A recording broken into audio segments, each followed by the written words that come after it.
As you may have heard many times and read now, all warfare is based on deception.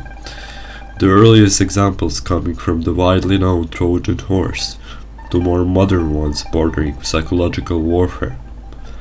In this video, I will make an effort to break down the tactics of deception inside of World Conquest and how one would apply them. So, when did trolling start from the British Army in World War II? Well, for that we can go to a less known example of El Alamein, when the Allies utilized deception tactics, where they put decoy troops, decoy vehicles and made decoy outposts, which would have deceived the General Erwin Rommel, which was given orders at the time to think, oh, that's odd.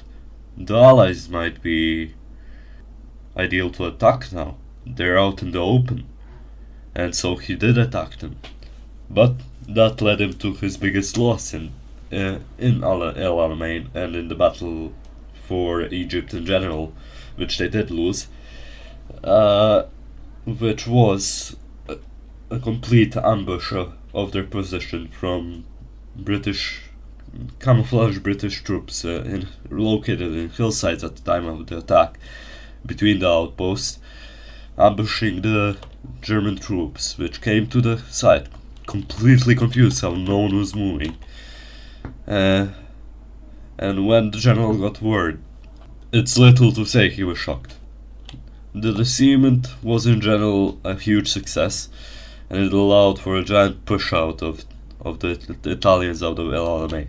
And from there it was a downhill battle, and I mainly use this example for showing you one of the first deception tactics, well, at least the more first known deception tactics that were used in World War II.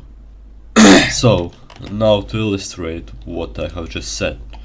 This of course will not be realistic to what happened in real life, but I will show an example of what deception in war can look like. Getting right into things, the two brigades on the west would separate into groups to attack the decoy companies, while the other brigades of the British Army on the east would attack, east and south actually. They would attack, the southern one would take over the company, and the eastern one would push towards the group that was divided to attack the decoy companies. The south company would topple the group that went in to attack the decoy company, as was seen, and they would be left in a fallback position here with the company that was left behind. Anyhow, now that we have covered deception, let us jump right into psychological warfare. Psychological warfare is a very lax term today because of the wide influence of world media, countries and giants that do exist in this world. The exact definition on what it is could be discussed for hours, so for the sake of this video, we will be covering psychological warfare via media, radio and on the field. So first is psychological warfare, where soldiers would, as illustrated in an image here, would fill shells with leaflets which would contain propaganda, which was meant to demoralize the soldiers on the other side.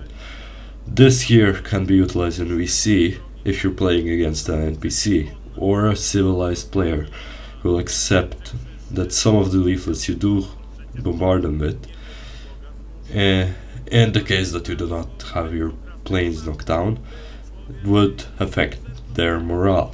Now, besides propaganda leaflets being dropped in the field, in the more modern times we have psychological warfare being utilized over radio, with the regular radio jumps, for example in the war with Ukraine and Russia, where people are doing things as shown on screen here. Of course, the Russians do not see the troll face, but sometimes vulgar audio clips are played back at them, which does demoralize them. Now finally, the media. The media has in recent years become so filled with propaganda, there is no escape.